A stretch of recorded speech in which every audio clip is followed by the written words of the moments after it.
আসসালামু আলাইকুম। আচ্ছা, এই যে পূর্বে হুরুপ দিত, এখন আমাদেরকে টার্মিনেশন করতেছে। এই হুরুপ এবং টার্মিনেশনের ভিতরে কোনটা সবচাইতে ভয়ঙ্কর?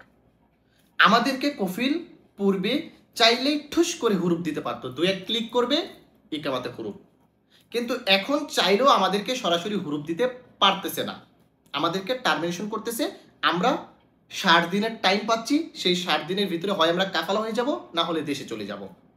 তাহলে এই হুরুপটা বেশি আতঙ্কের বিষয় নাকি টার্মিনেশনটা বেশি আতঙ্কের বিষয়? আমরা কিন্তু বর্তমানে অনেকেই এই জিনিসটা সম্পর্কে বুঝি না বিদায় আমরা ভয় পাচ্ছি, আতঙ্কিত হচ্ছি, আমরা সঠিক সিদ্ধান্ত নিতে পারতেছি না, সঠিক জায়গা থেকে আমাদের ইকামাটাকে চেক করতে পারতেছি না, যার কারণেই কিন্তু আমরা অবৈধ হয়ে যাচ্ছি। তো আজকের ভিডিওতে এই টার্মিনেশন এবং হুরুপ এই দুইটার ভিতরে কোনটা সবচাইতে বেশি আতঙ্কের বিষয়, ভয়াবহ, এই বিষয়ে তথ্য দেওয়ার চেষ্টা করব। দয়া করে সম্পূর্ণ ভিডিওটি দেখার অনুরোধ করতেছি এবং আমার ফেসবুক পেজ থেকে যারা ভিডিওটি দেখতেছেন দয়া করে ফেসবুক পেজটিকে ফলো দিয়ে রাখবেন এবং আমার ইউটিউব চ্যানেলটি এখনও যারা সাবস্ক্রাইব করেননি দয়া করে সাবস্ক্রাইব করে রাখবেন। দেখেন, 25শে অক্টোবর 2022 সাল থেকে শুরু হয় এই টার্মিনেশন প্রথাটা। আমি এটা নতুন করে আপনাদের মাঝে কোনো কিছু বলবো না, জাস্ট আমি এই বিষয়টার ভালো এবং মন্দ দিকগুলো আপনাদের সঙ্গে তুলে ধরবো। তার পূর্বে আপনাদেরকে একটা এক্সাম্পল দিই, একটু মনোযোগ সহকারে শুনবেন, আপনার উপকারে আসবে, অনেক অনেক অনেক উপকারে আসবে। দয়া করে একটু মনোযোগ সহকারে শুনবেন। দেখেন, আমাদেরকে কফিল কিন্তু এখন চাইলে আপসের প্ল্যাটফর্মের মাধ্যমে খুব সহজেই ফাইনাল এক্সিট দিতে পারে, তাই না? এটা কিন্তু আমরা প্রত্যেকেই জানি। ২-১ ক্লিক করে আমাদেরকে কফিল ফাইনাল এক্সিট দিতেও পারে, আবার তুলতেও পারে। যদি সৌদি গভর্নমেন্ট এরকম নিয়ম করত যে এখন থেকে কফিল বা কোম্পানি চাইলেই কোনো কর্মীকে ফাইনাল এক্সিট দিতে পারবেন না, সরাসরি মানে সরাসরি ফাইনাল এক্সিট দিতে পারবে না, তারা কি করবে? সিস্টেম চেঞ্জ করে দিবে, ফাইনাল এক্সিট দেওয়ার তরিকাটা চেঞ্জ করে দিবে, অপশনগুলো চেঞ্জ করে দিবে। ফাইনাল এক্সিট দিলে সরাসরি ফাইনাল এক্সিট আসবে না আমাদের ইকামাতে, আমরা ১ মাসের টাইম পাবো।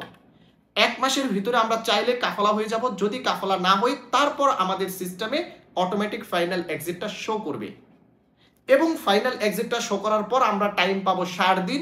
সেই ৬০ দিনের ভিতরে আমাদেরকে দেশে চলে যেতে হবে, আর আমরা বৈধ হতে পারবো না।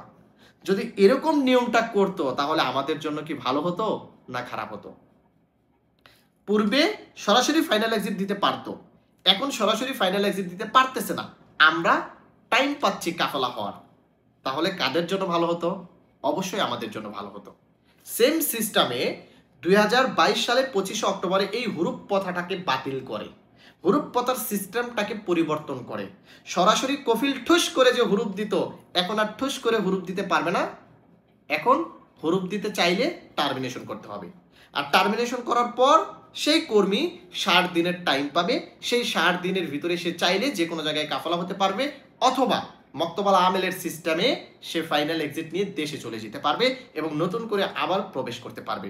তাহলে এই যে শ্রম আইনের পরিবর্তন করা হলো, এখানে কি আমাদের অধিকারটাকে প্রাধান্য দেওয়া হয়েছে না হুরুপটাকে প্রাধান্য দেওয়া হয়েছে?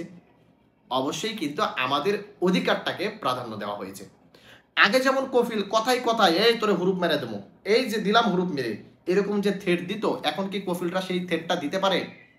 দিতে কিন্তু পারে না, কারণ হুরুপ সরাসরি দিতে পারতেছে না। তারা চাইলেই আমাদেরকে সে কি করতে পারতেছে না, হুরুপ দিয়ে অবৈধ করে দিতে পারতেছে না।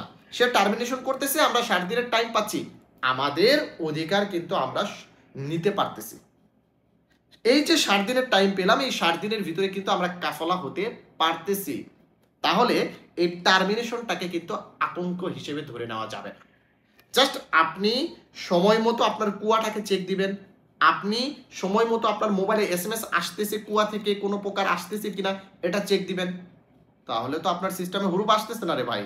আপনি সচেতন থাকলে, সতর্ক থাকলে আপনি যে কোনো মুহূর্তে এই টার্মিনেশনের মোকাবেলা করে আপনি বৈধ হতে পারতেছেন। আপনি যদি অসচেতন ভাবে থাকেন তাহলে সিস্টেমে আপনার হুরুপ চলে আসবে। তাহলে হুরুপ আসার পূর্বে শ্রম আইন আপনাকে একটা সুযোগ দিচ্ছে। তাহলে এই টার্মিনেশনটা কিন্তু আতঙ্কের বিষয় নয়, ভয়ঙ্কর নয়। ভয়ঙ্কর ছিল পূর্বের হুরুপটা, যেটা কফিল কথায় কথায় আমাদেরকে দিতে পারতো। এটাকে দয়া করে আপনারা আতঙ্ক হিসেবে ধরে নেবেন না, ভয় পাবেন না, টার্মিনেশনের সামনে মোকাবেলা করার ট্রাই করবেন। পূর্বে আমরা দেখেছি টার্মিনেশন করেছে, সিস্টেমের সমস্যা ছিল যার কারণে এদিক সেদিক হয়েছে, কিন্তু এখন কিন্তু টার্মিনেশন করলে আপনার মোবাইলে এসএমএসও আসতেছে, টার্মিনেশন করলে আপনার কুয়াতে কিন্তু আসতেছে। আপনি যদি প্রতিনিয়ত কুয়াটাকে চেক দেন তাহলে কিন্তু এই টার্মিনেশনের শিকার আপনি হবেন না, বা এই টার্মিনেশনের মোকাবেলা কিন্তু আপনি করতে পারবেন। বিষয়টা বুঝতে পারছেন? তাহলে যারা বর্তমানে প্রচারণা চালাচ্ছেন এই টার্মিনেশনটাকে ভয়ঙ্করভাবে উপস্থাপন করতেছেন, ভাই এগুলো করেন না।